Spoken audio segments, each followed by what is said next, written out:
Punjabi radio USA ਸੁਣ ਰਹੇ ਸਾਰੇ ਹਿਮਾਨਯੋਗ ਅਤੇ ਸਤਿਕਾਰਤ ਸਰੋਤਿਆਂ ਨੂੰ ਪਿਆਰ ਸਤਿਕਾਰ ਸਹਿ ਨਿੱਘੀ ਜਿਹੀ ਸਤਿ ਸ੍ਰੀ ਅਕਾਲ। ਸਾਨੂੰ ਜੀ ਨੂੰ ਆਖਦੇ ਹਾਂ ਸੋ ਪ੍ਰੋਗਰਾਮ ਖਬਰ ਤੇ ਨਜ਼ਰ 'ਚ ਸਵਾਗਤ ਹੈ। ਆਪਣੇ ਨਾਲ ਜੁੜ ਚੁੱਕੇ ਨੇ ਮਿੰਟੂ ਗੁਰਸਰੀਆ ਜੀ। ਮਿੰਟੂ ਜੀ ਆਇਆਂ ਨੂੰ ਸਵਾਗਤ ਹੈ, ਸਤਿ ਸ੍ਰੀ ਅਕਾਲ। ਸ਼ੁਕਰੀਆ ਜੀ, ਸਾਰਿਆਂ ਨੂੰ ਸਤਿ ਸ੍ਰੀ ਅਕਾਲ ਜੀ।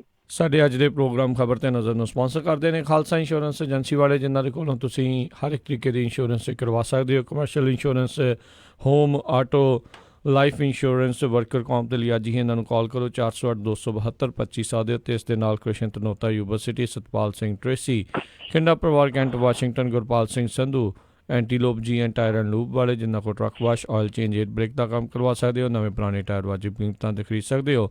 ਸੈਂਟਨੈਲਾ ਮੰਡੇਰਾ 'ਚ ਲੋਕੇਸ਼ਨ ਨੇ। ਕਾਲ ਨੇ ਮਸਹੋਤਾ 209-277-0113। West Coast truck driving school Fresno ਵਾਲੇ, ਜਿਹੜੇ ਕਿ ਤੁਹਾਨੂੰ ਟਰੱਕ ਦਾ ਲਾਇਸੈਂਸ ਬਹੁਤ ਹੀ ਵਧੀਆ ਸਿਖਲਾਈ ਦੇ ਕੇ ਘੱਟ ਸਮੇਂ ਦੇ ਵਿੱਚ ਲੈਣ 'ਚ ਸਹਾਇਤਾ ਕਰਦੇ ਨੇ। ਕਾਲ ਅਜੀਤ ਅਟਵਾਲ 559-374-4541 ਅਤੇ ਗੁਰਪ੍ਰੀਤ ਸਿੰਘ, ਅਵਤਾਰ ਸਿੰਘ, ਗੁਰਮੀਤ ਸਿੰਘ, ਸੁਖਪ੍ਰੀਤ ਸਿੰਘ ਬੇਕਰਸਫੀਲਡ ਤੋਂ। ਇਹਨਾਂ ਸਾਰਿਆਂ ਦਾ ਬਹੁਤ ਬਹੁਤ ਧੰਨਵਾਦ। ਜੇਕਰ ਤੁਸੀਂ ਜਾਂ ਕੋਈ ਹੋਰ ਕਾਰੋਬਾਰ ਇਸ ਪ੍ਰੋਗਰਾਮ ਨੂੰ ਸਪਾਂਸਰ ਕਰਨਾ ਚਾਹੁੰਦੇ ਹੋ, ਸੰਪਰਕ ਕਰ ਸਕਦੇ ਹੋ 408-722-7698 ਦੇ ਉੱਤੇ। ਗੱਲਬਾਤ ਦਾ ਸਿਲਸਿਲਾ ਮਿੰਟੂ ਜੀ ਕਰਦੇ ਹਾਂ ਜੀ ਆਪਾਂ ਸ਼ੁਰੂ। ਕਹਿੰਦੇ ਚੀਨ ਨੇ ਮੋਦੀ ਦੇ ਪ੍ਰਧਾਨ ਮੰਤਰੀ ਬਣਨ ਦੀ ਕਰ ਰਹੇ ਆ, ਕਹਿੰਦੇ ਉੱਥੇ ਵੀ ਭਵਿੱਖਬਾਣੀ।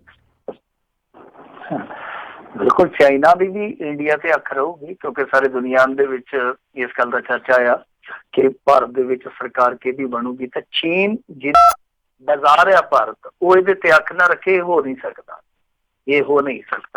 ਤਾਂ ਫਿਰ ਉੱਥੋਂ ਵੀ ਇਸ ਤਰ੍ਹਾਂ ਦੀਆਂ ਪ੍ਰੈਡਿਕਸ਼ਨਸ, ਇਸ ਤਰ੍ਹਾਂ ਦੀਆਂ ਉੱਥੋਂ ਵੀ ਭਵਿੱਖਬਾਣੀਆਂ ਨਿਕਲਣਗੀਆਂ। ਜਿਸ ਤਰ੍ਹਾਂ ਆਪਣੇ ਇੱਧਰੋਂ ਅਲੱਗ ਅਲੱਗ ਕਿਆਫੇ ਲੱਗਦੇ ਆ ਕਿ ਇੱਧਰੋਂ ਆ ਜਿੱਤੂਗਾ ਜੀ, ਉੱਧਰੋਂ ਆ ਜਿੱਤਣ ਦੀ ਸੰਭਾਵਨਾ। ਤਾਂ ਦੇਖੋ, ਉੱਥੇ ਬਹੁਤਾ ਜਿਹੜਾ ਮੀਡੀਆ ਆ ਉਹ ਸਰਕਾਰ ਦਾ ਕੰਟਰੋਲਡ ਮੀਡੀਆ। ਤਾਂ ਉੱਥੋਂ ਜਿਹੜੇ ਅਖਬਾਰ ਸੰਪਾਦਕੀ ਵਗੈਰਾ ਲਿਖਦੇ ਆ, ਜੇ ਉਹਨਾਂ ਦਾ ਤਾਸੀਰ ਦੇਖੀਏ ਤਾਂ ਉਹ ਨਰਿੰਦਰ ਮੋਦੀ ਪੱਖੀ ਹੈ। ਤਾਂ ਉਹਨਾਂ ਦੀ ਆਸਬੰਦੀ ਇੰਨੀ ਆ ਕਿ ਉਹਨਾਂ ਦੇ ਵਿਦੇਸ਼ ਮੰਤਰੀ ਆ ਜਿਹੜੇ ਵਾਂਗ ਜੀ, ਉਹਨੇ ਆ ਪਿੱਛੇ ਜੇ ਇੱਕ ਐਲਾਨ ਵੀ ਕੀਤਾ ਸੀਗਾ ਕਿ ਸਰਕਾਰੀ ਚੀਨੀ ਰਾਸ਼ਟਰਪਤੀ ਹੈ, ਜਿਹੜੇ ਸਰਕਾਰ ਦੇ ਚੀਨੀ ਰਾਸ਼ਟਰਪਤੀ ਹੈ ਸ਼ੀ ਜਿਨਪਿੰਗ, ਅਤੇ ਉਹ ਜਿਹੜਾ ਅੱਗੇ ਇੱਕ ਚੱਲਿਆ ਸੀ ਇਹਨਾਂ ਦੇ ਵਿੱਚ ਸਿਲਸਿਲਾ ਮੁਲਾਕਾਤਾਂ ਦਾ, ਜਿੱਦਾਂ ਇੱਕ ਗੈਰ ਰਸਮੀ ਇਹਨਾਂ ਦੀ ਮੀਟਿੰਗ ਹੋਈ ਸੀਗੀ, ਤਾਂ ਕਹਿੰਦੇ ਕਿ ਉਸੇ ਤਰਜ਼ ਤੇ ਜਿਹੜੀ ਵੁਹਾਨ 'ਚ ਹੋਈ ਸੀਗੀ, ਉਸੇ ਤਰਜ਼ ਤੇ ਅਗਲੀ ਮੀਟਿੰਗ ਜਿਹੜੀ ਨਰਿੰਦਰ ਮੋਦੀ ਦੇ ਨਾਲ ਉਹ ਸਾਡੀ ਹੋ।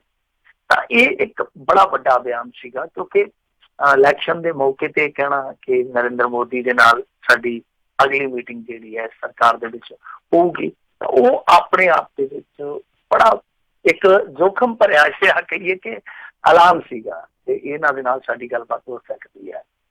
ਤਾਂ ਦੂਜੇ ਪਾਸੇ ਇਹਨਾਂ ਦੇ ਗਲੋਬਲ ਅਖਬਾਰ ਨੇ ਵੀ ਇਹੋ ਗੱਲ ਕਹੀ ਆ ਕਿ ਨਰਿੰਦਰ ਮੋਦੀ ਦੀ ਸੰਭਾਵਨਾ ਆ। ਤਾਂ ਹੁਣ ਕਹਿਣ ਦਾ ਮਤਲਬ ਇਹੋ ਆ ਕਿ ਇੱਕ ਤੇ ਸ਼ਾਇਦ ਇਹਨਾਂ ਨੂੰ ਲੱਗਦਾ ਕਿ ਨਰਿੰਦਰ ਮੋਦੀ ਹੈ ਜਿਹੜਾ ਉਹ ਰਿਪੀਟ ਹੋਣਾ ਚਾਹੀਦਾ।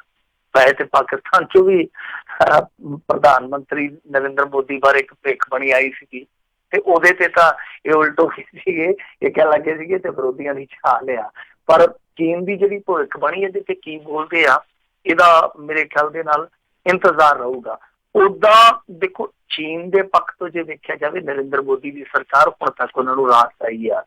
ਡੋਕਲਾਮ ਦੇ ਮੁੱਦੇ ਤੇ ਵੀ ਜਿਸ ਤਰ੍ਹਾਂ ਦਾ ਰੁਖ ਰਿਹਾ, ਠੀਕ ਆ ਕਿ ਵਨ ਰੋਡ ਵਨ ਬੈਲਟ ਵਾਲਾ ਜਿਹੜਾ ਇੱਕ ਉਹਨਾਂ ਦਾ ਆਪਣਾ ਬਹੁਤ ਵੱਡਾ ਪ੍ਰੋਜੈਕਟ ਆ, ਉਹਦੇ 'ਚ ਭਾਰਤ ਨੇ ਵਿਰੋਧਤਾ ਜਤਾਈ ਆ, ਪਰ ਉਹ ਵਿਰੋਧਤਾ ਸਾਇਲੈਂਟ ਵਿਰੋਧਤਾ, ਕੋਈ ਬਹੁਤੀ ਸ਼ੋਰ ਛੱਪੇ ਵਾਲੀ ਨਹੀਂ। ਅਸੀਂ ਪਾਸੇ ਆ, ਅਸੀਂ ਇਹਦੇ ਵਿੱਚ ਸ਼ਾਮਲ ਨਹੀਂ ਹੋਵਾਂਗੇ, ਬਸ ਇੰਨਾ ਹੀ ਆ। ਉੱਥੇ ਵਿੱਚ ਜਾ ਕੇ ਉੱਥੇ ਵਿਰੋਧਤਾ ਨਹੀਂ ਕੀਤੀ ਇਹਨਾਂ ਨੇ। ਫਿਰ ਮਸੂਦ ਅਜ਼ਹਰ ਦੇ ਮਾਮਲੇ 'ਚ ਵੀ ਤੁਸੀਂ ਵੇਖਿਆ ਹੋਣਾ ਕਿ ਪਾਕਿਸਤਾਨ ਨੂੰ ਸ਼ਰੇਆਮ ਪਾਕਿਸਤਾਨ ਦਾ ਨਾਂ ਲੈ ਕੇ ਭੰਡਿਆ ਗਿਆ, ਪਰ ਚੀਨ ਨੂੰ ਇੱਕ ਦੇਸ਼ ਕਿਹਾ ਗਿਆ ਜਦੋਂ ਮਸੂਦ ਅਜ਼ਹਰ ਤੇ ਵੀਟੋ ਕਰ ਦਿੱਤੀ ਸੀ ਉਹਨਾਂ ਨੇ। ਫਿਰ ਜਦੋਂ ਵੀ ਇਹਨਾਂ ਦਾ ਚੀਨ ਦੇ ਨਾਲ ਟਸਲਬਾਜ਼ੀ ਵਾਲਾ ਕੰਮ ਵਧਿਆ, ਤਾਂ ਉਦੋਂ ਬਾਜ਼ਾਰ ਬੰਦ ਨਹੀਂ ਕੀਤਾ ਗਿਆ ਚੀਨ ਵਾਸਤੇ।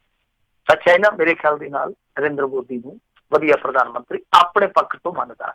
ਪਰ ਹੁਣ ਇੱਥੋਂ ਦਾ ਜਿਹੜਾ ਸਮੀਕਰਨ ਆ, ਉਹਨੂੰ ਜੇ ਵੇਖੀ, ਜਿਹੜੀ ਇੱਥੋਂ ਦੀ ਮਾਹਰਾਂ ਦੀ ਇੱਕ ਪ੍ਰੈਡਿਕਸ਼ਨ ਆ, ਉਹ ਇਹ ਕਹਿੰਦੀ ਹੈ ਕਿ ਲਟਕਵੀਂ ਅਸੈਂਬਲੀ ਦੇ ਅਸਾਰ ਜ਼ਿਆਦਾ ਹੈ। ਹੁਣ ਲਟਕਵੀਂ ਅਸੈਂਬਲੀ ਦਾ ਜੇ ਅਸਾਰ ਆ, ਤਾਂ ਫਿਰ ਉਸ ਸੂਰਤ ਦੇ ਵਿੱਚ ਮਾਇਆਵਤੀ ਵਰਗੀ ਦੀ ਭੂਮਿਕਾ ਬੜੀ ਵੱਧ ਜਾਂਦੀ ਆ।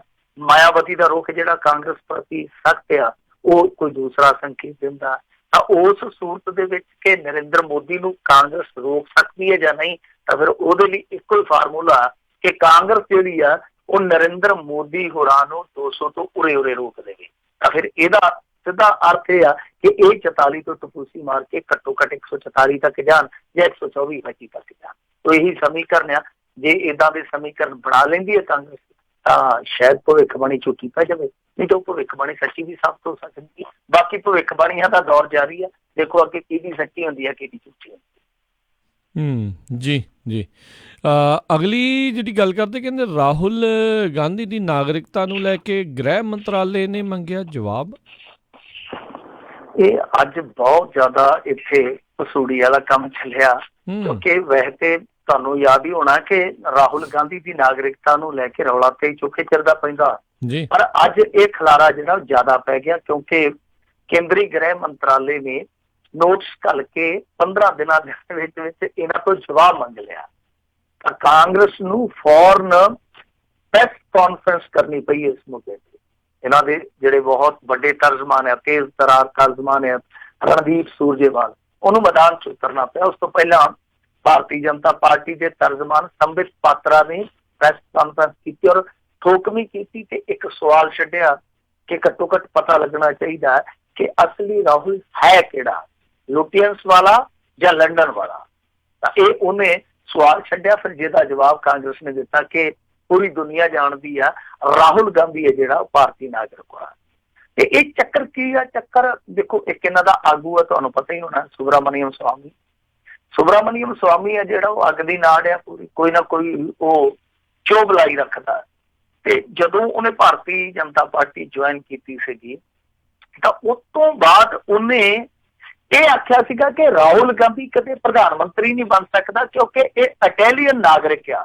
ਤੇ ਬਹੁਤ ਸਾਰੇ ਲੋਕਾਂ ਨੇ ਬਿਆਨ ਅੱਜ ਵੀ ਆਪਣੇ ਜ਼ਿਹਨ ਦੇ ਵਿੱਚ ਤਾਜ਼ਾ ਰੱਖਿਆ ਹੋਊਗਾ ਕਿ ਉਸ ਸਮੇਂ ਸੁਬਰਾਮਨੀਅਮ ਸਵਾਮੀ ਨੇ 2013 ਚ ਦਾਅਵਾ ਕੀਤਾ ਸੀਗਾ ਕਿ ਰਾਹੁਲ ਗਾਂਧੀ ਇਟਾਲੀਅਨ ਆ ਤਾਂ ਕਦੇ ਦੇਸ਼ ਦਾ ਪ੍ਰਧਾਨ ਮੰਤਰੀ ਬਣ ਹੀ ਨਹੀਂ ਸਕਦਾ।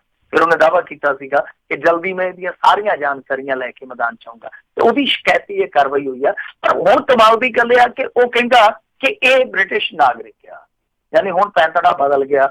ਉਹਦੇ ਲਈ ਹਵਾਲਾ ਦਿੱਤਾ ਜਾ ਰਿਹਾ ਕਿ ਹੈਂਪਸ਼ਾਇਰ ਦੇ ਵਿੱਚ ਇਹਨਾਂ ਦੀ ਕੋਈ ਕੰਪਨੀ ਸੀਗੀ ਜਿਹਦੇ ਬੋਰਡ ਆਫ ਡਾਇਰੈਕਟਰਸ ਦੇ ਵਿੱਚ ਇਹ ਵੀ ਸੀਗਾ, ਡਾਇਰੈਕਟਰ ਮੰਡਲ ਸੀਗਾ ਜਿਹੜਾ, ਉਹਦੇ ਵਿੱਚ ਰਾਹੁਲ ਗਾਂਧੀ ਨੇ ਜੋ ਰਿਟਰਨ ਭਰੀ ਆ ਉਸ ਰਿਟਰਨ ਦੇ ਵਿੱਚ ਇਹਨੇ ਆਪਣੇ ਆਪ ਨੂੰ ਬ੍ਰਿਟਿਸ਼ ਨਾਗਰਿਕ ਦੱਸਿਆ ਹੋਇਆ, ਜਦਕਿ ਇਹਨਾਂ ਨੇ ਸਿਮਿਲਰ ਕੰਪਨੀ ਦਾ ਸਾਰਾ ਬਾਇਓਡਾਟਾ ਜਿਹੜਾ ਉਹ ਅੱਜ ਜਨਤਕ ਕੀਤਾ ਕਾਂਗਰਸ ਵਾਲਿਆਂ ਨੇ। ਉਹਦੇ ਵਿੱਚ ਜਿਹੜੀ ਉਹਦੀ ਨਾਗਰਿਕਤਾ ਉਹ ਇੰਡੀਅਨ ਆ। ਪਰ ਜੋ ਵੀ ਆ, ਸੁਬਰਾਮਨੀਅਮ ਸਵਾਮੀ ਹੋਰਾਂ ਨੇ ਇੱਕ ਵਾਰੀ ਤੇ ਖਲਾਰਾ ਪਾ ਦਿੱਤਾ। ਹੁਣ ਜੋ ਮਰਜ਼ੀ, ਜਿਵੇਂ ਆਂਦੇ ਆਪਣਾ ਕੰਮ ਕੀਤਾ ਤੇ ਖਸਮਾਂ ਦਾ ਸਿਰ ਖਾਏ ਜਮੀਤਾ, ਹੁਣ ਗਾਂ ਜੋ ਮਰਜ਼ੀ ਹੋ ਜਾਵੇ। ਇੱਕ ਵਾਰੀ ਪਸੂੜੀ ਸੁਬਰਾਮਨੀਅਮ ਸਵਾਮੀ ਨੇ ਇੱਥੇ ਵੀ ਪਾ ਦਿੱਤੀ। ਜੀ ਜੀ।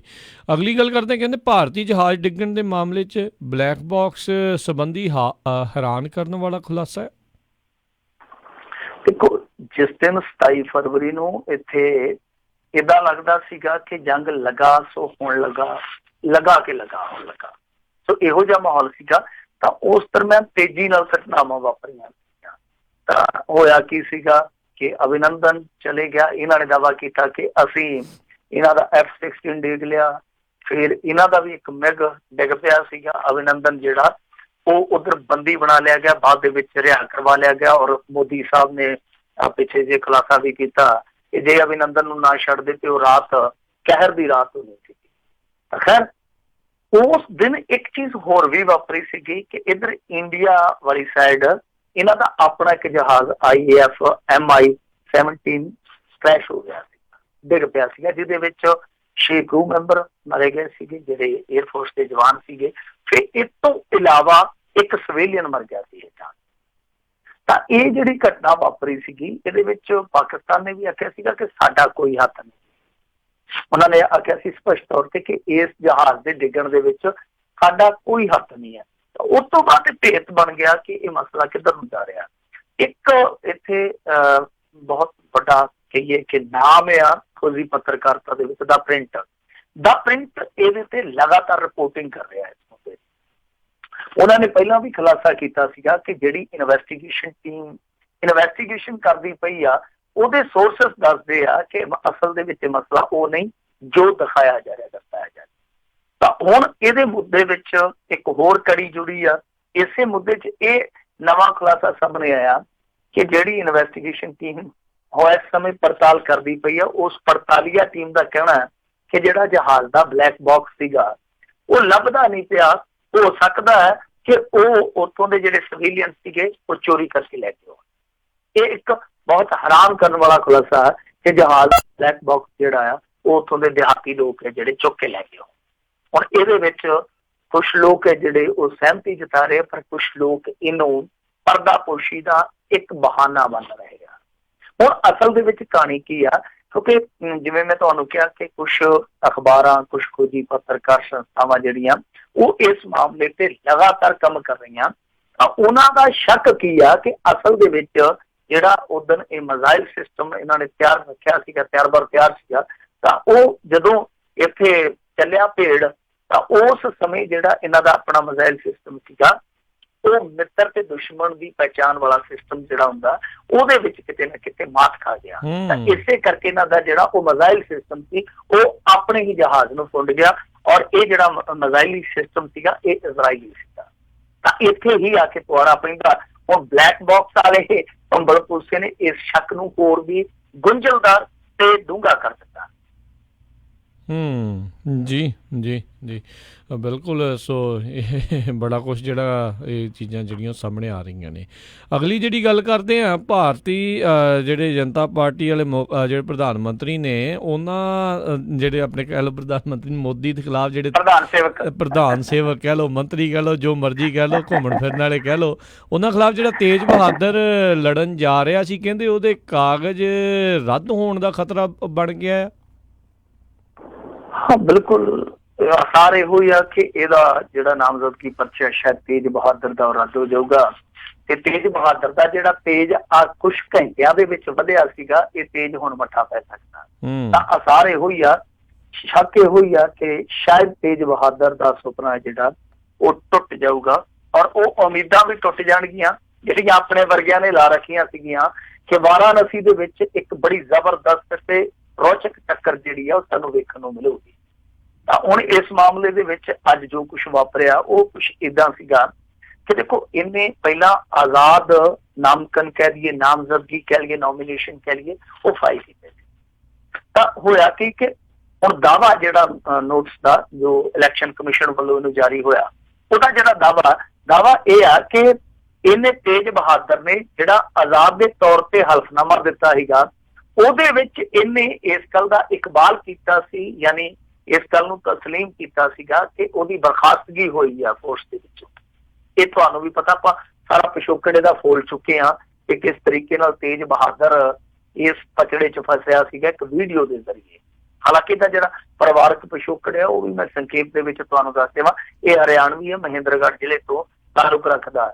ਇਹ 5 ਭਰਾ ਹੈ, ਸਭ ਤੋਂ ਛੋਟਾ 2 ਭਰਾ ਇਹਦੇ ਜਿਹੜੇ ਉਹਨਾਂ ਦੇ ਵਿੱਚੋਂ ਇੱਕ ਗੁਜਰਾਤ ਪੁਲਿਸ 'ਚ ਆ, ਇੱਕ ਹੋਰ BSF ਦੇ ਵਿੱਚ ਆ। 2 ਭਰਾ ਇਹਦੇ ਖੇਤੀ ਕਰਦੇ ਆ। ਥੋੜੇ ਦਿਨ ਪਹਿਲਾਂ ਇਹਦਾ ਮੁੰਡਾ ਜਿਹੜਾ ਖੁਦ ਨੂੰ ਗੋਲੀ ਮਾਰ ਕੇ ਮਰ ਗਿਆ ਸੀਗਾ। ਸੋ ਉਸ ਤੋਂ ਬਾਅਦ ਇਹਦਾ ਪਰਿਵਾਰ ਟੁੱਟ ਚੁੱਕਾ ਸੀਗਾ, ਪਤਾ ਨਹੀਂ ਕਿਹੜੇ ਹੌਸਲੇ ਨਾਲ ਇਸ ਲੜਾਈ ਦੇ ਵਿੱਚ ਕੁੱਦ ਪਿਆ। ਸੋ ਤੇਜ ਬਹਾਦਰ ਦੇ ਨੋਟਿਸ ਜਾਰੀ ਹੋਣ ਤੋਂ ਬਾਅਦ ਇਹ ਸ਼ੰਕਾ ਜਿਹੜੀ ਆ ਉਹ ਬਹੁਤ ਜ਼ਿਆਦਾ ਗਹਿਰੀ ਹੋ ਗਈ ਆ ਕਿ ਇਹਦਾ ਕਾਗਜ਼ ਜਿਹੜਾ ਰੱਦ ਹੋ ਸਕਦਾ, ਕਿਉਂਕਿ ਉਸ ਨੋਟਿਸ ਦੇ ਵਿੱਚ ਸਪੈਸ਼ਲੀ ਜ਼ਿਕਰ ਹੈ ਇਸ ਗੱਲ ਦਾ ਕਿ ਆਜ਼ਾਦ ਦੇ ਤੌਰ ਤੇ ਜਿਹੜਾ ਹਲਫਨਾਮਾ ਭਰਿਆ ਗਿਆ ਸੀ, ਕਾਗਜ਼ ਭਰਿਆ ਗਿਆ ਸੀ, ਉਹਦੇ ਚ ਬਰਖਾਸਤਗੀ ਦੀ ਗੱਲ ਮੰਨੀ ਗਈ ਸੀ, ਜਦਕਿ ਜੋ ਸਮਾਜਵਾਦੀ ਪਾਰਟੀ ਦੇ ਕੈਂਡੀਡੇਟ ਦੇ ਤੌਰ ਤੇ ਇਹਨਾਂ ਨੇ ਨੋਮੀਨੇਸ਼ਨ ਫਿਲ ਕੀਤੀ ਆ, ਉਹਦੇ ਵਿੱਚ ਇਹਨਾਂ ਨੇ ਉਹ ਇਨਫੋਰਮੇਸ਼ਨ, ਜਾਣਕਾਰੀ ਜਿਹੜੀ ਆ ਉਹ ਲੁਕਾ ਲਈ। ਤਾਂ ਇੱਥੇ ਆ ਕੇ ਪਚੜਾ ਫਸ ਗਿਆ। ਕੱਲ 11 ਵਜੇ ਤੱਕ ਤੇਜ ਬਹਾਦਰ ਨੇ ਜਵਾਬ ਦੇਣਾ। ਜੇ ਉਸ ਜਵਾਬ ਤੋਂ ਇਲੈਕਸ਼ਨ ਕਮਿਸ਼ਨ ਸੰਤੁਸ਼ਟ ਨਹੀਂ ਹੁੰਦਾ ਤੇ ਫਿਰ ਇਹਦਾ ਸੁਪਨਾ ਜਿਹੜਾ ਉਹ ਮੋ ਜਾਏਗਾ, ਖਤਮ ਹੋ ਜਾਏਗਾ। ਤਾਂ ਦੂਸਰੇ ਪਾਸੇ ਤੇਜ ਬਹਾਦਰ ਤੇ ਇਹਦੇ ਸਾਥੀਆਂ ਦਾ ਦੋਸ਼ ਸਿੱਧੇ ਤੌਰ ਤੇ ਹੋਆ। ਇਹਦਾ ਸਾਥੀ ਤੇ ਇੱਥੋਂ ਤੱਕ ਕਹਿੰਦਾ ਕਿ ਯੋਗੀ ਆਦਿੱਤਿਆਨਾਥ ਤੇ ਅਮਿਤ ਸ਼ਾਹ ਆਏ ਸੀਗੇ ਤੇ ਔਰ ਇਸੇ ਕੰਮ ਆਏ ਸੀਗੇ ਜਿਹੜਾ ਕੰਮ ਹੋ ਰਿਹਾ। ਤੇ ਨਾਲ ਤੇਜ ਬਹਾਦਰ ਕਹਿੰਦਾ ਕਿ ਸਾਨੂੰ ਰੋਕਣ ਵਾਸਤੇ ਤਾਕਤ ਚੋਕੀ ਜਾ ਰਹੀ ਆ ਕਿ ਇਹਨਾਂ ਨੂੰ ਰੋਕ ਦਿੱਤਾ ਜਾਵੇ। ਕਹਿੰਦੇ ਕਿ ਇਹ ਹਿਟਲਰਸ਼ਾਹੀ ਹੈ ਸਿੱਧੇ ਤੌਰ ਤੇ, ਕਿ ਸਾਨੂੰ ਤਾਕਤ ਦੇ ਬਲਬੂਤੇ ਤੇ ਇਲੈਕਸ਼ਨ ਲੜਨ ਤੋਂ ਰੋਕਿਆ ਜਾ ਰਿਹਾ। ਸੋ ਇਸ ਸਮੇਂ ਤੇਜ ਬਹਾਦਰ ਦੇ ਹੱਕ ਦੇ ਵਿੱਚ ਵੀ ਬਹੁਤ ਸਾਰੇ ਲੋਕ ਆ ਜਿਹੜੇ ਉਹ ਸੋਸ਼ਲ ਮੀਡੀਆ ਤੇ ਖਲੋਤੇ ਆ। ਕੁਛ ਲੋਕ ਇਹਨੂੰ ਆੜੇ ਹੱਥੀ ਵੀ ਲੈ ਰਹੇ ਆ ਕਿ ਤੇਜ ਬਹਾਦਰ ਨੇ ਝੂਠ ਕਿਉਂ ਬੋਲਿਆ। ਹੁਣ ਨਿਸਤਾਰਾ ਹੋਊਗਾ। ਖੈਰ ਜੇ ਝੂਠ ਬੋਲਿਆ ਤੇ ਚਲੋ ਕੋਈ ਗੱਲ ਨਹੀਂ, ਨਾਮਜ਼ਦਗੀ ਰੱਦ ਵੀ ਹੋ ਜਾਏ, ਕੋਈ ਫਰਕ ਨਹੀਂ ਪੈਂਦਾ। ਪਰ ਉਹ ਲੋਕ ਜਿਹੜੇ ਸਿੱਧੇ ਤੌਰ ਤੇ ਨੇਮ ਕਾਇਦਿਆਂ ਨੂੰ ਤੋੜਦੇ ਪਏ, ਅਮਿਤ ਸ਼ਾਹ ਵਰਗੇ, ਨਰਿੰਦਰ ਮੋਦੀ ਵਰਗੇ, ਚੋਣ ਜ਼ਾਬਤਾ ਜਿਹੜਾ ਮੈਂ ਜਿਵੇਂ ਕੱਲ ਵੀ ਕਿਹਾ ਸੀਗਾ ਬਹੁਤ ਮੁਕੱਦਸ ਮੰਤਵ ਲਈ ਜਿਹੜਾ ਚੋਣ ਜ਼ਾਬਤਾ ਬਣਾਇਆ ਗਿਆ, ਉਹਦੀਆਂ ਜਿਹੜੀਆਂ ਧੱਜੀਆਂ ਉੜਦੀਆਂ ਪਈਆਂ, ਉਹਨਾਂ ਲੋਕਾਂ ਲਈ ਵੀ ਕੁਛ ਨਾ ਕੁਛ ਕਰਨਾ ਚਾਹੀਦਾ ਇਲੈਕਸ਼ਨ ਕਮਿਸ਼ਨ ਨੂੰ। ਔਰ ਹਲਫਨਾਮਿਆਂ ਦੀ ਜਿੱਥੋਂ ਤੱਕ ਗੱਲ ਆ, ਮੈਂ ਤੁਹਾਨੂੰ ਅੱਗੇ ਵੀ ਕਿਹਾ ਸੀਗਾ, ਤੁਹਾਨੂੰ ਤਕਰੀਬਨ ਹਰੇਕ ਪਾਰਟੀ ਚੋਂ ਕੋਈ ਨਾ ਕੋਈ ਇਹੋ ਜਿਹਾ ਚੜ੍ਹਦਾ ਚੰਨ ਮਿਲ ਜੂਗਾ ਜਿਹਨੇ ਹਲਫਨਾਮਿਆਂ ਦੇ ਵਿੱਚ ਜਾਣਕਾਰੀ ਜਿਹੜੀ ਆ ਉਹ ਕਈ ਵਾਰ ਅੱਧੀ ਅਧੂਰੀ ਦਿੱਤੀ ਹੁੰਦੀ ਹੈ, ਕਈ ਵਾਰ ਗਲਤ ਦਿੱਤੀ ਹੁੰਦੀ। ਜੀ ਜੀ ਜੀ। ਅਗਲੀ ਜਿਹੜੀ ਗੱਲ ਕਰਦੇ, ਕਹਿੰਦੇ ਪੜਤਾਲ ਦੌਰਾਨ ਪ੍ਰਕਾਸ਼ ਬਾਦਲ ਹੁਣਾਂ ਦੇ ਨਾਮਜ਼ਦਗੀ ਕਾਗਜ਼ ਰੱਦ। ਇਹ ਕਹਿੰਦੇ ਵੀ ਮੈਨੂੰ ਕਾਕਾ ਤੁਸੀਂ ਕਿੱਦਾਂ ਫਸਾ ਜੂ, ਮੈਂ ਵੀ ਤੁਹਾਡਾ ਪਿਓ ਹਾਂ। ਹਾਂ ਫਿਰ ਇਹੀ ਗੱਲ ਹੋ ਸਕਦੀ ਹੋਵੇ ਕਿ ਭੀੜ ਚੋਂ ਨਿਕਲ ਗਿਆ ਛੱਡ ਕੇ ਮਟਰ ਪਨੀਰ, ਤੁਹਾਡੇ ਕਹਿਣ ਦਾ ਭਾਵ ਇਹੋ ਹੀ ਹੈ ਕਿ ਨਹੀਂ। ਖੈਰ ਜੋ ਵੀ ਹੈ ਉਹ ਆਪਣੇ ਸਾਹਮਣੇ ਹੀ ਆ। ਇਹ ਵੈਸੇ ਮਨਪ੍ਰੀਤ ਬਾਦਲ ਨੇ ਵੀ ਕੱਲ ਗੱਲ ਕਹੀ ਸੀਗੀ ਕਿ ਅਸਲ ਦੇ ਵਿੱਚ ਕਹਾਣੀ ਇਹ ਆ ਕਿ ਐਨ ਮੌਕੇ ਤੇ ਪ੍ਰਕਾਸ਼ ਸਿੰਘ ਬਾਦਲ ਜੀ ਆ ਜਿਹੜੇ ਉਹ ਕੈਂਡੀਡੇਟ ਹੋ ਸਕਦੇ ਆ ਬਠਿੰਡਾ ਤੋਂ, ਤੇ ਜਿੱਦਾਂ ਆਪਾਂ ਕਿਆਫੇ ਲਾਉਣ ਡਏ ਹੈਗੇ ਬਾਦਲ ਸਾਹਿਬ ਆ ਜਿਹੜੇ ਉਹ ਮੈਦਾਨ 'ਚ ਆ ਸਕਦੇ ਆ।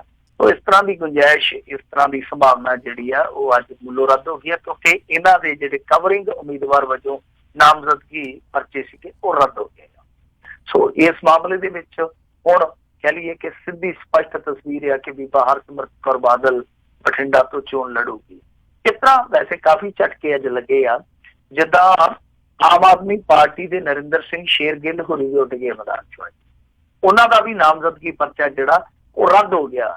ਅਸਲ ਦੇ ਵਿੱਚ ਉਹਨਾਂ ਤੇ ਇੱਕ ਐਲੀਗੇਸ਼ਨ ਸੀਗਾ ਇਲੈਕਸ਼ਨ ਕਮਿਸ਼ਨ ਦਾ, ਉਹ ਇਹ ਸੀਗਾ ਕਿ ਜਦੋਂ ਇਹਨਾਂ ਨੇ ਪਿਛਲਾ ਇਲੈਕਸ਼ਨ ਲੜਿਆ ਸੀਗਾ, ਮੇਰੇ ਖਿਆਲ ਦੇ ਨਾਲ ਇਹਨਾਂ ਨੇ ਖਰੜ ਵਾਸਤੇ ਛੱਡਤੀ ਸੀਗੀ ਸੀਟ ਕਮਰ ਸੰਧੂ ਨੂੰ, ਤੇ ਆਪ ਆ ਗਏ ਸੀ ਮੋਹਾਲੀ ਸ਼ਹਿਰ। ਤਾਂ ਉੱਥੇ ਜਿਹੜਾ ਇਹਨਾਂ ਨੇ ਇਲੈਕਸ਼ਨ ਲੜਿਆ ਸੀਗਾ ਉਹਦੇ ਵਿੱਚ ਜੋ ਇਹਨਾਂ ਨੇ ਖਰਚਾ ਕੀਤਾ ਸੀਗਾ ਉਹ ਖਰਚੇ ਦੀ ਜਾਣਕਾਰੀ ਇਹਨਾਂ ਨੇ ਕਮਿਸ਼ਨ ਦੇ ਕੋਲ ਜਮ੍ਹਾਂ ਨਹੀਂ ਸੀ ਕਰਵਾਈ। ਤਾਂ ਇਸ ਬਿਆਪ ਤੇ ਇਹਨਾਂ ਦਾ ਜਿਹੜਾ ਨਾਮਜ਼ਦਗੀ ਪਰਚਾ ਉਹ ਰੱਦ ਕਰ ਦਿੱਤਾ ਗਿਆ। ਪਰ ਘਬਰਾਉਣ ਵਾਲੀ ਗੱਲ ਨਹੀਂ, ਇਹਨਾਂ ਦੇ ਪਿਤਾ ਸ਼੍ਰੀ ਜਿਹੜੇ ਉਹ ਕਵਰਿੰਗ ਉਮੀਦਵਾਰ ਆ। ਵੈਸੇ ਇਹ ਵੀ ਅੱਜ ਵੈਸੇ ਦਿਲਚਸਪ ਇੱਕ ਰਿਪੋਰਟ ਲੱਗੀ ਸੀਗੀ ਟ੍ਰਿਬਿਊਨ ਦੇ ਵਿੱਚ ਕਿ ਆਪਣੇ ਤੋਂ ਆਪਣੇ ਹੋਤੇ ਆ, ਜਿਵੇਂ ਧਰਮਿੰਦਰ ਦੀ ਫਿਲਮ ਆਈ ਸੀਗੀ ਨਾ, ਤਾਂ ਜਿਹੜੇ ਇਹ ਉਮੀਦਵਾਰ ਮੈਦਾਨ ਦੇ ਵਿੱਚ ਜਾਂਦੇ ਆ ਤਾਂ ਕਵਰਿੰਗ ਉਮੀਦਵਾਰ ਵਜੋਂ ਅੱਗੇ ਤੇ ਹੁੰਦਾ ਹੈਗਾ ਕੋਈ ਵਰਕਰ ਉਮੀਦਵਾਰ ਬਣਾ ਲਿਆ ਜਾਂਦਾ ਹੈਗਾ।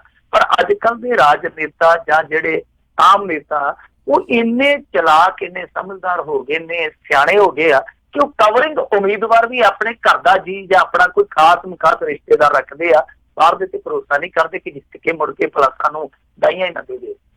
ਖੈਰ ਇਸ ਮਾਮਲੇ ਦੇ ਵਿੱਚ ਇੱਕ ਦਿਲਚਸਪ ਪੱਖ ਇਹ ਵੀ ਆ ਕਿ ਨਰਿੰਦਰ ਸ਼ੇਰਗਿੱਲ ਦੇ ਕਰਕੇ ਹੀ ਇਹਨਾਂ ਦਾ ਪੀਡੀਏ ਦੇ ਨਾਲ ਜਾਂ ਕਹਿ ਲਈਏ ਟਕਸਾਲੀਆਂ ਦੇ ਨਾਲ ਟਾਂਕਾ ਭਿੜਦਾ ਰਹਿ ਗਿਆ ਸੀਗਾ। ਤਾਂ ਉਹ ਨਰਿੰਦਰ ਸ਼ੇਰਗਿੱਲ ਜਿਹਦੇ ਲਈ ਇਹਨਾਂ ਨੇ ਇੱਥੋਂ ਤੱਕ ਕੁਰਬਾਨੀ ਕਰ ਦਿੱਤੀ ਕਿ ਟਕਸਾਲੀਆਂ ਦੀ ਬਹੁਤ ਹੱਦ ਤੱਕ ਪੇਸ਼ਕਸ਼ ਜਿਹੜੀ ਦਰਾਂ ਚ ਆਈ ਸੀਗੀ ਉਹ ਠੁਕਰਾ ਦਿੱਤੀ ਸੀ। ਤਾਂ ਉਹ ਨਰਿੰਦਰ ਸ਼ੇਰਗਿੱਲ ਜਿਹੜਾ ਉਹ ਮੈਦਾਨ ਚੋਂ ਸਾਫ਼ ਹੋ ਜੀ ਜੀ ਜੀ। ਅਗਲੀ ਜਿਹੜੀ ਆਪਾਂ ਗੱਲ ਕਰਦੇ, ਕਹਿੰਦੇ ਕਾਂਗਰਸ ਹਾਈਕਮਾਂਡ ਮੇਰਾ ਤੇ ਲਾਲ ਸਿੰਘ ਦਾ ਨਾਰਕੋ ਟੈਸਟ ਕਰਾ ਲਏ। ਮਿੰਟੂ ਜੀ, ਰਾਜਕਰਮੀਰ ਸਿੰਘ ਜੀ, ਹਾਂਜੀ ਤੁਹਾਡੀ ਆਵਾਜ਼ ਜਿਹੜੀ ਹੈ ਜੀ। ਅਗਲਾ ਜਿਹੜਾ ਸੀਗਾ ਵੀ ਦੱਸਿਓ ਕੌਣ ਕਹਿ ਰਿਹਾ ਵੀ high command, Congress high command ਮੇਰਾ ਤੇ ਲਾਲ ਸਿੰਘ ਦਾ ਨਾਰਕੋ ਟੈਸਟ ਕਰਾ ਲਏ। ਇਹ ਇਹਨਾਂ ਦੇ ਸ਼ਮਸ਼ੇਰ ਸਿੰਘ ਜੀ ਦੂਲੋ ਹੈ ਜਿਹੜੇ ਉਹ ਅੱਜ ਪੰਜਾਬ ਦੇ ਵਿੱਚ ਉਚੇਚਾ ਆਡਾ ਲਾਉਣੀ ਆਏ ਸੀਗੇ ਆਪਣੀ ਲੀਡਰਸ਼ਿਪ ਦੇ ਨਾਲ। ਸਾਰਾ ਦਿਨ ਉਹਨਾਂ ਨੇ ਪੱਤਰਕਾਰਾਂ ਨੂੰ ਖੂਬ ਮਸਾਲਾ ਦਿੱਤਾ ਤੇ ਚਟਕਾਰੇ ਦੇ ਨਾਲ ਖਬਰਾਂ ਜਿਹੜੀਆਂ ਉਹ ਮੀਡੀਆ ਦੇ ਵਿੱਚ ਚੱਲੀਆਂ। ਇਹਨਾਂ ਨੇ ਲਾਲ ਸਿੰਘ ਨੂੰ ਆੜੇ ਹੱਥੀ ਲਿਆ ਕਿਉਂਕਿ ਲਾਲ ਸਿੰਘ ਨੇ ਅਸਤੀਫਾ ਮੰਗਿਆ ਸੀਗਾ ਕਿ ਜੇ ਇਹਦੇ ਆਖੇ ਘਰ ਦੀ ਲੱਗਦੀ ਨਹੀਂ ਗੀ, ਘਰ ਦੇ ਉੱਤੇ ਚਲੇ ਗਏ ਤੇ ਇਹਨੂੰ ਵੀ ਚਾਹੀਦਾ ਕਿ ਅਸਤੀਫਾ ਦੇ ਦੇਵੇ ਕਾਂਗਰਸ ਤੋਂ। ਤੇ ਇਹਨੇ ਫਿਰ ਬੜੇ ਤਿੱਖੇ ਹਮਲੇ ਕੀਤੇ ਆ। ਸਿੱਧੇ ਤੌਰ ਤੇ ਆਖਿਆ ਕਿ ਜਿਹੜੇ ਲੋਕਾਂ ਨੇ ਅੱਤਵਾਦੀਆਂ ਕੋਲੋਂ ਕਾਂਗਰਸੀ ਮਰਵਾਏ ਸੀਗੇ, ਕਾਂਗਰਸ ਦੇ ਵਿੱਚ ਅੱਜ ਉਹਨਾਂ ਨੂੰ ਅਹੁਦੇ ਦਿੱਤੇ ਜਾ ਰਹੇ। ਇਹ ਬਹੁਤ ਵੱਡੀ ਗੱਲ ਆ। ਫਿਰ ਇਹਨੇ ਆਖਿਆ ਕਿ ਦੇਖੋ ਜਿਹੜਾ ਲਾਲ ਸਿੰਘ ਹਾਂ ਗੱਲ ਕਹਿੰਦਾ ਕਿ ਇਹਦੇ ਦੂਜੇ ਜੀ, ਹਾਲਾਂਕਿ ਇਹਨੇ ਇੱਥੋਂ ਤੱਕ ਕਿਹਾ ਕਿ ਮੇਰੀ ਘਰ ਦੀ ਨਾਲ ਬਣਦੀ ਨਹੀਂ ਸੀ ਹੁਣ, ਤੇ ਬਾਕੀ ਉਹਦੀ ਰਾਜਨੀਤੀ ਵੱਖਰੀ ਆ, ਮੇਰੇ ਮੁੰਡੇ ਦੀ ਰਾਜਨੀਤੀ ਵੱਖਰੀ ਆ, ਮੈਂ ਕਾਂਗਰਸੀ ਆ, ਮੇਰੀ ਆਈਡੀਓਲੋਜੀ ਵੱਖਰੀ ਆ, ਮੈਂ ਉਸ ਆਈਡੀਓਲੋਜੀ ਤੇ ਸਟੈਂਡ ਕਰਦਾ। ਨਾਲੇ ਨੇ ਇੱਕ ਗੱਲ ਕਹੀ ਆ, ਇਹ ਕਹਿੰਦਾ ਜੀ ਕਿ ਦੇਖੋ ਮੇਰੇ ਪਿੱਛੇ ਪੈ ਗਏ ਆ ਲਾਲ ਸਿੰਘ ਹੋਰੀ, ਕਿ ਮੇਰੀ ਔਲਾਦ ਜਾਂ ਮੇਰੇ ਘਰ ਦੇ ਹੀ ਦੂਸਰੀ ਪਾਰਟੀ ਚ ਗਏ। ਉਹ ਕਹਿੰਦੇ ਕਿ ਸ਼ਤਰੂਘਨ ਸਿਨਹਾ ਦੀ ਉਦਾਹਰਨ ਲੈ ਲਓ। ਮੈਂ ਤੁਹਾਨੂੰ ਪਹਿਲਾਂ ਕਿਹਾ ਸੀਗਾ ਕਿ ਸ਼ਤਰੂਘਨ ਸਿਨਹਾ ਦੀ ਉਦਾਹਰਨ ਜ਼ਰੂਰ ਦਿੱਤੀ ਜਾਊਗੀ। ਉਹ ਕਹਿੰਦੇ ਕਿ ਸ਼ਤਰੂਘਨ ਸਿਨਹਾ ਤੇ ਆਪਣੀ ਬੀਵੀ ਦਾ ਦੂਜੀ ਪਾਰਟੀ ਲਈ ਪਰਚਾ ਭਰਾ ਕੇ ਗਿਆ। ਫਿਰ ਉਹਨੇ ਕਰਨ ਸਿੰਘ ਦਾ ਜ਼ਿਕਰ ਕੀਤਾ ਕਿ ਕਰਨ ਸਿੰਘ ਦਾ ਮੁੰਡਾ ਭਾਰਤੀ ਜਨਤਾ ਪਾਰਟੀ ਦੀ ਟਿਕਟ ਐਮਐਲਸੀ ਆ। ਤੇ ਇਸ ਤੋਂ ਇਲਾਵਾ ਹੋਰ ਕਈ ਉਦਾਹਰਨਾਂ ਦਿੱਤੀਆਂ। ਉਹਨੇ ਖੁਦ ਕੈਪਟਨ ਅਮਰਿੰਦਰ ਸਿੰਘ ਦੀ ਉਦਾਹਰਨ ਦਿੱਤੀ ਆ। ਇਹਦਾ ਆਪਣਾ ਭਰਾਤਾ ਸ਼ੇਰੀ ਸੀਗਾ ਜਿਹੜਾ ਉਹ ਅਕਾਲੀ ਦਲ ਚ ਚੋਗ ਚੁਗਣ ਚਲੇ ਗਿਆ ਸੀਗਾ, ਤੇ ਕੀ ਤੁਸੀਂ ਇਹਦੇ ਤੋਂ ਅਸਤੀਫਾ ਲੈ ਲਿਆ ਸੀਗਾ? ਚੰਗੀਆਂ ਉਹਨੇ ਸੁਣਾਈਆਂ। ਇੱਥੋਂ ਤੱਕ ਕਿਹਾ ਕਿ ਲਾਲ ਸਿੰਘ ਆਪਣੀ ਰੱਖਣ ਵਾਸਤੇ, ਕਹਿਣ ਦਾ ਭਾਵ ਹੈ ਆਪਣੀ ਜਿੱਤ ਸੁਨਿਸ਼ਚਿਤ ਕਰਨ ਵਾਸਤੇ ਫਿਕਸਿੰਗ ਕਰਦਾ, ਮਤਲਬ ਕਿ ਫਿਕਸ ਮੈਚ ਖੇਡਦਾ ਅਕਾਲੀਆਂ ਨਾਲ। ਪਰ ਉਹਨੇ ਇੱਥੋਂ ਤੱਕ ਕਿਹਾ ਕਿ ਜਿਹੜਾ ਇਹਦਾ ਐਤਕੀ ਮੁੰਡਾ ਜਿੱਤਿਆ ਉਹ ਦੂਸਰੀਆਂ ਸੀਟਾਂ ਤੋਂ ਆਪਣੇ ਬੰਦਿਆਂ ਦਾ ਨੁਕਸਾਨ ਕਰਵਾ ਕੇ ਜਿੱਤਿਆ। ਕਹਿਣ ਦਾ ਭਾਵ ਹੈ ਕਿ ਮੈਚ ਫਿਕਸ ਕਰਕੇ ਜਿੱਤਿਆ। ਉਹ ਕਹਿੰਦਾ ਕਿ ਜੇ ਇਸ ਗੱਲ ਦੇ ਵਿੱਚ ਕੋਈ ਸ਼ੱਕ ਸੁਭਾਇਆ ਤੇ ਤੁਸੀਂ ਇਸ ਤਰ੍ਹਾਂ ਕਰੋ, ਇਹਦਾ ਵੀ ਨਾਰਕੋ ਟੈਸਟ ਕਰਵਾ ਲਓ, ਮੇਰਾ ਵੀ ਨਾਰਕੋ ਟੈਸਟ ਕਰਵਾ ਲਓ, ਦੁੱਧ ਦਾ ਦੁੱਧ, ਪਾਣੀ ਦਾ ਪਾਣੀ ਹੋ ਜਾਊਗਾ। ਸੋ ਸ਼ਮਸ਼ੇਰ ਸਿੰਘ ਦੁੱਲੋ ਨੇ ਆਪਣੇ ਭੱਤੇ ਚੋਂ ਸਾਰੇ ਤੀਰ ਕੱਢ ਦਿੱਤੇ ਆ। ਹੁਣ ਦੇਖਣਾ ਇਹ ਹੋਊਗਾ ਕਿ ਇਹ ਤੀਰ ਕਿਹਦੇ ਕਿਹਦੇ ਕਾਲਜੇ ਚ ਲੱਗਦਾ। ਤਾਂ ਉਹਦਾ ਇਹਨਾਂ ਦਾ ਜਿਹੜਾ ਕਲੇਸ਼ ਸੀਗਾ ਉਹ ਸੜਕ ਤੇ ਆ ਗਿਆ। ਦੂਸਰੇ ਪਾਸੇ ਇਹਦਾ ਮੁੰਡਾ ਜਿਹੜਾ ਆਮ ਆਦਮੀ ਪਾਰਟੀ ਚ ਆ ਗਿਆ, ਉਹਦਾ ਵੀ ਇੱਕ ਕੱਚਾ ਚਿੱਟਾ ਜਿਹੜਾ ਉਹ ਅੱਜ ਸੋਸ਼ਲ ਮੀਡੀਆ ਤੇ ਆ ਗਿਆ। ਮੇਰੇ ਖਿਆਲ ਦੇ ਨਾਲ ਕੱਲ ਨੂੰ ਤੁਹਾਡੇ ਤੱਕ ਵੀ ਪਹੁੰਚ ਜਾਊਗਾ। ਜੀ ਜੀ। ਅਗਲੀ ਗੱਲ ਕਰਦੇ ਹਾਂ ਸਿੱਖ ਕਤਲੇਆਮ ਮਾਮਲੇ ਦੇ ਵਿੱਚ, ਕੇਸਾਂ ਦੇ ਵਿੱਚ ਸੁਪਰੀਮ ਕੋਰਟ ਨੇ ਹਾਈ ਕੋਰਟ ਦਾ ਫੈਸਲਾ ਪਲਟਿਆ, 15 ਦੋਸ਼ੀਆਂ ਨੂੰ ਕੀਤਾ ਬਰੀ। ਇਹ ਹੁਣ ਪਤਾ ਨਹੀਂ ਉਹ ਕਿੱਥੇ ਨੇ ਜਿਹੜੇ ਕਹਿੰਦੇ ਸੀਗੇ ਕਿ ਨਰਿੰਦਰ ਮੋਦੀ ਨੇ ਸੱਜਣ ਕੁਮਾਰ ਨੂੰ ਸਜ਼ਾ ਕਰਵਾ ਦਿੱਤੀ ਆ, ਅਸੀਂ ਸਾਡੀ ਘਾਲਣਾ ਜਿਹੜੀ ਉਹ ਸਿੱਖਾਂ ਨੂੰ ਇਨਸਾਫ ਦਿਵਾ ਕੇ ਗਈ ਆ। ਹੁਣ ਕੀ ਗੱਲ ਆ, ਉਹ ਕਹਿ ਸਕਦੇ ਆ ਕਿ ਹਾਂਜੀ ਜੁਡੀਸ਼ਰੀ ਹੈ ਜਿਹੜੀ ਉਹ ਇਨਸਾਫ ਨਹੀਂ ਦੇ ਰਹੀ, ਜਾਂ ਕਹਿ ਸਕਦੇ ਕਿ ਪੜਤਾਲੀ ਏਜੰਸੀਆਂ ਨੇ ਹੇਰ ਫੇਰ ਕੀਤਾ ਤਾਂ ਹੀ ਦੋਸ਼ੀ ਹੈ ਜਿਹੜੇ ਬਰੀ ਹੋਏ ਆ। ਉਹਨਾਂ ਨੂੰ ਨਿਕਲਣਾ ਚਾਹੀਦਾ ਬਾਹਰ, ਕਿਉਂਕਿ ਉਦੋਂ ਤੇ ਬੜੀਆਂ ਖੂਬ ਪ੍ਰੈਸ ਕਾਨਫਰੰਸਾਂ ਹੋਣ ਰਹੀਆਂ ਸੀ ਜਦੋਂ ਸੱਜਣ ਨੂੰ ਸਜ਼ਾ ਹੋਈ ਆ ਜੀ। ਤੇ ਇਹ ਮਾਮਲਾ ਜਿਹੜਾ ਇਹ ਦਰਜਨਾਂ ਸਿੱਖਾਂ ਦੇ ਕਤਲ ਨਾਲ ਜੁੜਿਆ ਹੋਇਆ। ਉਸ ਕਤਲੇਆਮ ਦੇ ਵਿੱਚ ਜਿਹੜੇ ਤਰਲੋਕਪੁਰੀ ਦੇ ਵਿੱਚ ਸਾੜ ਫੂਕ ਕਰਕੇ ਮਾਰ ਦਿੱਤੇ ਗਏ ਸੀ, ਸਿੱਖ ਕਤਲ ਕਰ ਦਿੱਤੇ ਗਏ ਸੀ, ਉਹਨਾਂ ਦੇ ਨਾਲ ਜੁੜਿਆ ਮਸਲਾ ਹੈ। ਔਰ ਇਹਦੇ ਵਿੱਚ 83 ਲੋਕਾਂ ਨੂੰ ਦੋਸ਼ੀ ਠਹਿਰਾਇਆ ਗਿਆ ਸੀਗਾ। ਇਹਨਾਂ ਨੂੰ ਮੇਰੇ ਖਿਆਲ ਦੇ ਨਾਲ 5 ਸਾਲ ਦੀ ਸਜ਼ਾ ਸੁਣਾਈ ਗਈ ਸੀਗੀ, ਤੇ ਜਿਹਨੂੰ ਹੇਠਲੀ ਅਦਾਲਤ ਦੇ ਫੈਸਲੇ ਨੂੰ ਮੁੜ ਕੇ ਹਾਈ ਕੋਰਟ ਨੇ ਵੀ ਬਰਕਰਾਰ ਰੱਖਿਆ ਸੀਗਾ। ਫਿਰ ਸੁਪਰੀਮ ਕੋਰਟ ਦੇ ਵਿੱਚ ਚੁਣੌਤੀ ਦਿੱਤੀ ਗਈ ਇਸ ਹੁਕਮ ਨੂੰ ਜੋ ਹਾਈ ਕੋਰਟ ਨੇ ਦਿੱਤਾ ਸੀਗਾ। ਤਾਂ ਸੁਪਰੀਮ ਕੋਰਟ ਨੇ ਕੀ ਕੀਤਾ ਕਿ ਉਹਨਾਂ ਨੇ ਆਖਿਆ ਕਿ ਇਹਨਾਂ ਦੇ ਖਿਲਾਫ ਕੋਈ ਸਬੂਤ ਨਹੀਂ ਬਣਦਾ, ਲਿਹਾਜ਼ਾ ਇਹਨਾਂ ਸਾਰਿਆਂ ਨੂੰ ਬਰੀ ਕੀਤਾ ਜਾਂਦਾ। ਤਾਂ ਇਹਨਾਂ ਦੇ ਵਿੱਚੋਂ 15 ਜਿਹੜੇ ਉਹ ਬਰੀ ਕਰ ਦਿੱਤੇ ਗਏ ਆ। ਹੁਣ ਤੁਸੀਂ ਆਪ ਅੰਦਾਜ਼ਾ ਲਾ ਲਓ ਕਿ ਇਹ ਕਹਿ ਕੇ ਬਰੀ ਕੀਤੇ ਜਾ ਰਹੇ ਆ ਕਿ ਇਹਨਾਂ ਦੇ ਖਿਲਾਫ ਸਬੂਤ ਹੀ ਨਹੀਂ ਬਣਦਾ। ਨਾਲ ਸੁਪਰੀਮ ਕੋਰਟ ਨੇ ਆਖਿਆ ਕਿ ਹਾਈ ਕੋਰਟ ਨੇ ਪਤਾ ਨਹੀਂ ਇਹਨਾਂ ਨੂੰ ਕਿੰਨਾ ਸਜ਼ਾ ਕਰ ਦਿੱਤੀ ਆ। ਤਾਂ ਇਹ ਸਿੱਧੇ ਤੌਰ ਤੇ ਆਪਾਂ ਕਹਿ ਸਕਦੇ ਹਾਂ, ਹੁਣ ਦੇਖੋ ਜੱਜਾਂ ਤੇ ਜੋ ਮਰਜ਼ੀ ਕਹਿਣ, ਪਰ ਆਪਾਂ ਤੇ ਇਹੋ ਗੱਲ ਕਹਿ ਸਕਦੇ ਹਾਂ ਕਿ ਜੇ ਸੁਪਰੀਮ ਕੋਰਟ ਇਹ ਗੱਲ ਮੰਨਦੀ ਹੈ ਕਿ ਸਬੂਤ ਹੀ ਹੈ ਨਹੀਂਗੇ ਇਹਨਾਂ ਬੰਦਿਆਂ ਨੂੰ ਸਜ਼ਾ ਸੁਣਾਉਣ ਜੋਗੇ, ਤਾਂ ਫਿਰ ਕਿਤੇ ਨਾ ਕਿਤੇ ਹੇਠਲੇ ਪੱਧਰ ਤੇ ਜਿਹੜੀ ਮਿਲੀ ਭਗਤ ਸੀਗੀ, ਕਾਤਲ ਤੇ ਪੁਲਿਸ ਦੀ, ਉਹ ਉਜਾਗਰ ਹੁੰਦੀ ਆ। ਕਿਉਂਕਿ ਇੰਨੇ ਬੰਦੇ ਜਿਹੜੇ ਆ ਉਹ ਮੀਂਹ ਦੇ ਸ਼ਰਾਟੇ ਨਾਲ ਥੋੜੀ ਮਰੇ ਆ। ਇਹ ਥੋੜੀ ਆ ਕਿ ਉੱਤੋਂ ਕੋਈ ਤੇਜ਼ਾਬੀ ਮੀਂਹ ਪੈ ਗਿਆ, ਉਹ ਜਿਹੜੇ ਦਸਤਾਰਧਾਰੀ ਸੀਗੇ, ਜੂੜੇ ਵਾਲੇ ਸੀਗੇ, ਉਹ ਸੜ ਗਏ, ਫੁਕੇ ਗਏ। ਬੰਦਿਆਂ ਨੇ ਸਾੜੇ ਆ ਨਾ। ਤੇ ਜੇ ਉਹ ਕਾਤਲ ਇਸ ਸਿਸਟਮ ਨੇ ਲੁਕਾ ਲਏ, ਛੁਪਾ ਲਿਆ, ਤਾਂ ਉਹ ਇਸ ਸਿਸਟਮ ਦੇ ਪੁਰਜਿਆਂ ਦੀ ਉਹ ਕਾਲੀ ਕਰਤੂਤ ਆ। ਤਾਂ ਇਹਨਾਂ ਲੋਕਾਂ ਨੂੰ ਜਿਹੜੇ ਲੋਕ ਕ੍ਰੈਡਿਟ ਲੈ ਰਹੇ ਸੀਗੇ, ਹੁਣ ਖੁੱਲ ਕੇ ਮੈਦਾਨ ਚ ਆਉਣਾ ਚਾਹੀਦਾ, ਉਹਨਾਂ ਬਾਰੇ ਗੱਲ ਕਹਿਣੀ ਚਾਹੀਦੀ ਹੈ ਜਿਨ੍ਹਾਂ ਬਾਰੇ ਆਪਾਂ ਕਰ ਰਹੇ ਹਾਂ। ਜੀ ਜੀ ਬਿਲਕੁਲ। ਪਰ ਉਹਨਾਂ ਨੇ ਉੱਥੇ ਹੀ ਗੱਲ ਕਰਨੀ ਹੈ ਜਿੱਥੇ ਉਹਨਾਂ ਨੂੰ ਸਰਦੀ ਆ, ਜਿੱਥੇ ਉਹਨਾਂ ਨੂੰ ਗੁੱਡ ਹੁੰਦੀ ਆ। ਜਦੋਂ ਇੱਦਾਂ ਦੀ ਗੱਲ ਹੁੰਦੀ ਆ ਤਾਂ ਉਦੋਂ ਫਿਰ ਬੜੇ ਬਿੱਲੀ ਵਾਂਗੂ, ਭਿੱਜੀ ਬਿੱਲੀ ਵਾਂਗੂ ਬੈਠੇ ਰਹਿੰਦੇ ਆ।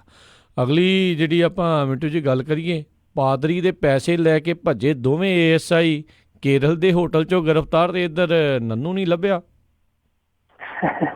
ਮੈਂ ਅੱਗੇ ਇੱਕ ਦਿਨ ਆਖਿਆ ਸੀਗਾ ਕਿ ਜੇ ਇਹ ਗੋਆ ਗਾਵਾ ਨੂੰ ਨਿਕਲ ਜਾਣਾ, ਮੈਨੂੰ ਤੈਨੂੰ ਪਤਾ ਨਹੀਂ ਕਿੱਥੇ ਆ, ਜਾਂ ਕਿਸੇ ਹੋਰ ਮੁਲਕ ਚ, ਪਰਾਏ ਮੁਲਕ ਚ ਨਿਕਲ ਜਾਣਾ, ਤੇ ਫੇਰ ਆ ਕੇ ਢਿੱਲਾ ਜਿਹਾ ਬੁੱਲ ਕਰਕੇ ਕਹਿ ਦੇਣ ਕਿ ਦੇਖੋ ਜੀ ਅਸੀਂ ਤੇ ਇੱਕ ਭੁਲੇਖੇ ਨਾਲ ਕਸੀਨੋ ਚ ਵੜ ਗਏ ਸੀ, ਉੱਥੇ ਦਾ ਪੁੱਠਾ ਪੈ ਗਿਆ, ਸਾਡੇ ਕੋਲ ਤਾਂ ਕੱਖ ਵੀ ਨਹੀਂ। ਬਸ ਥੈਂਕਸ ਕਰ ਸਕਦੇ ਹਾਂ ਪਾਦਰੀ ਸਾਹਿਬ ਦਾ ਜਿਹਨੇ 4 ਦਿਨ ਐਸ਼ ਕਰਾ ਦਿੱਤੀ ਹੈ। ਫਿਰ ਕੀ ਕਰ ਲੋਗੇ। ਖੈਰ ਇਹ ਹੁਣ ਪਤਾ ਨਹੀਂ ਹੋਟਲ ਚੋਂ ਮਾਲ ਪੱਤਾ ਵੀ ਲੈ ਕੇ ਆਉਣਗੇ, ਭਲਾ ਉਹ ਕਹਿ ਦੇਣ ਕਿ ਅਸੀਂ ਤੇ ਇੱਥੇ ਬੈਠੇ ਆ ਜੀ, ਹੋਟਲ ਵਾਲੇ ਨਹੀਂ ਸਾਨੂੰ ਜਾਣ ਦਿੰਦੇ, ਤੁਸੀਂ ਕਿਰਾਇਆ ਭਰ ਕੇ ਤੇ ਲੈ ਚੱਲੋ ਸਾਨੂੰ ਨਾਲ। ਖੈਰ ਦੇਖਦੇ ਹਾਂ ਕਿ ਕੀ ਬਣਦਾ, ਕਿਉਂਕਿ ਦਿਨਕਰ ਗੁਪਤਾ ਜੀ ਆ ਜਿਹੜੇ DGP, ਉਹਨਾਂ ਨੇ ਸਾਂਝਾ ਕੀਤੀ ਆ ਕਿ ਕੇਰਲ ਪੁਲਿਸ ਨੇ ਜਿਹੜਾ ਥਾਣੇਦਾਰ ਸੀਗਾ ਰਾਜਪ੍ਰੀਤ ਸਿੰਘ ਤੇ ਜੋਗਿੰਦਰ, ਇਹਨਾਂ ਨੂੰ ਕੋਚੀ ਦੇ ਹੋਟਲ ਦੇ ਵਿੱਚੋਂ ਗ੍ਰਿਫਤਾਰ ਕਰ ਲਿਆ। ਸੋ ਮਾਮਲਾ ਸਭ ਨੂੰ ਪਤਾ ਹੀ ਆ ਕਿ ਇੱਕ ਬਹੁਤ ਵੱਡੀ ਕੈਸ਼ ਦੀ ਰਿਕਵਰੀ ਹੋਈ ਸੀਗੀ। ਉਹਦੇ ਵਿੱਚ ਪਾਦਰੀ ਨੇ ਦੋਸ਼ ਲਾਇਆ ਸੀਗਾ ਕਿ ਰੁਪਈਆ ਹੈਗਾ ਸੀਗਾ 16 ਕਰੋੜ ਦੇ ਕਰੀਬ, ਦਿਖਾਇਆ ਗਿਆ 9.5 ਕਰੋੜ ਦੇ ਕਰੀਬ, ਲਗਭਗ ਪੌਣੇ 6 ਕਰੋੜ ਰੁਪਈਆ ਜਿਹੜਾ ਉਹ ਪਾਸੇ ਕਰ ਲਿਆ ਗਿਆ। ਫਿਰ ਦੋਸ਼ ਲੱਗਾ ਸੀਗਾ ਇਹਨਾਂ ਥਾਣੇਦਾਰਾਂ ਤੇ ਕਿ ਇੱਕ ਮੁਖਬਰ ਦੇ ਨਾਲ ਰਲ ਕੇ ਇਹਨਾਂ ਨੇ ਉਹ ਪੈਸਾ ਜਿਹੜਾ ਅੰਦਰ ਕਰ ਲਿਆ। ਹੁਣ ਜਦੋਂ ਇਹ ਫੜੇ ਗਏ ਆ, ਦੇਖਦੇ ਆ ਕਿ ਅੱਗੇ ਗੱਲ ਤੁਰਦੀ ਹੈ ਜਾਂ ਨਹੀਂ ਤੁਰਦੀ, ਇਸ ਚੀਜ਼ ਨੂੰ ਲੈ ਕੇ ਕਿ ਕੀ ਇਹਨਾਂ ਦੇ ਨਾਲ ਕੋਈ ਵੱਡਾ ਅਫਸਰ ਵੀ ਸ਼ਮੂਲੀਅਤ ਰੱਖਦਾ ਸੀਗਾ ਜਾਂ ਇਹਨਾਂ ਦੋਵਾਂ ਦੇ ਮਨ 'ਚ ਕਿਸੇ ਪ੍ਰਕਾਰ ਦੀ ਕੋਈ ਖੋਟ ਆ ਗਈ ਸੀ। ਜੋ ਅਮਾਨਤ 'ਚ ਖਿਆਨਤ ਪਈ ਆ, ਉਹਦੇ ਵਿੱਚ ਇਹ ਫੋਟੇ ਸਿੱਕੇ ਦੋਨੇ ਹੀ ਆ ਜਾਂ ਕੋਈ ਹੋਰ ਵੀ ਰਲਿਆ, ਪਤਾ ਲੱਗ ਜਾਊਗਾ। ਜੀ ਜੀ ਜੀ ਬਿਲਕੁਲ। ਅਤੇ ਬਹੁਤ ਬਹੁਤ ਮਿੰਟੂ ਜੀ ਤੁਹਾਡਾ ਧੰਨਵਾਦ ਕਰਦੇ ਹਾਂ, ਤੁਸੀਂ ਸਾਡੇ ਨਾਲ ਜੁੜੇ, ਇਹਨਾਂ ਖਬਰਾਂ ਬਾਰੇ ਜਾਣਕਾਰੀ ਦਿੱਤੀਆਂ। ਅਗਲੀ ਵਾਰ ਤੱਕ ਲਈ ਬੜੀ ਮਿਹਰਬਾਨੀ, ਪਿਆਰ ਭਰੀ ਸਤਿ ਸ਼੍ਰੀ ਅਕਾਲ ਜੀ।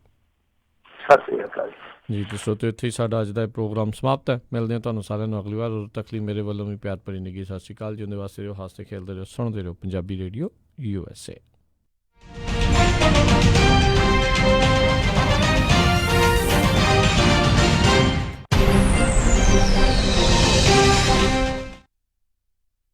ਤੁਸੀਂ ਸੁਣ ਰਹੇ ਹੋ Punjabi radio USA, KOBO, Yuba City 1450 AM, KIID Sacramento 1470